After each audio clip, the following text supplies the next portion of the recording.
بسم اللہ الرحمن الرحیم حامدا ومصلیا ومسلما اما بعد۔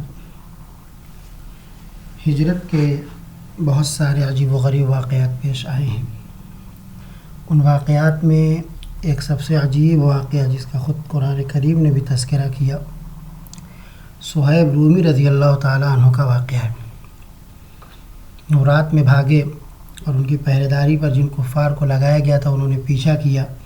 انہوں نے اپنی ترکش سے تیریں نکالی اور کہا کہ جب تک میرے پاس تلوار اور تیر ہے تم مجھے پکڑ نہیں پاؤ گے، اور تم جانتے ہو کہ میں بھاگنے میں بھی بہت تیز ہوں، مقابلہ ہو نہیں پائے گا۔ تمہارے لیے بہتر طریقہ یہ ہے کہ تم مجھے چھوڑ دو، جانے دو، اور فلاں جگہ مکے میں میرا بہت سارا مال ہے، تم پورا مال میرا لے لو، مجھے کوئی ٹینشن نہیں۔ کفار کو بھی بات سمجھ میں آ گئی اور انہوں نے معاہدہ کر لیا مال لے کر کے چھوڑنے پر۔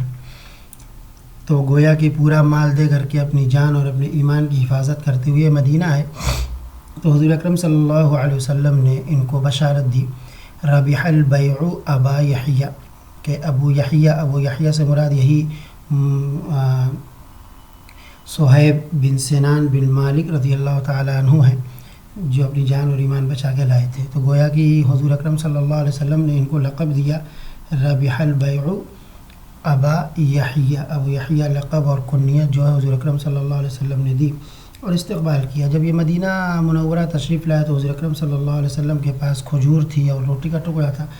آپ نے فرمایا کہ ادنو وکل، قریب ہو جاؤ اور کھاؤ۔ کہنے لگے فاخذت تمرۃ آکل، میں نے کھجور لی اور کھانا شروع کیا۔ تو آپ نے فرمایا تاکل تمرا وفیک رمد، تم کھجور کھا رہے ہو جبکہ تم کو آنکھ کی بیماری ہے۔ تو انہوں نے مزاح کے طور پر، ہنسی کے طور پر جواب دیا کہ آکل من ناحیۃ اخری، جدھر آنکھ خراب ہے اس کو چھوڑ کر کے میں دوسری والی طرف سے کھا رہا ہوں۔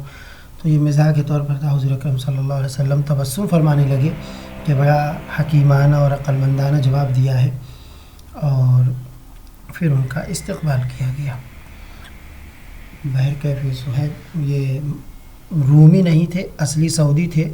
رومی زبان بچپن میں سیکھنے کی وجہ سے ان کو رومی کہا جانے لگا تھا۔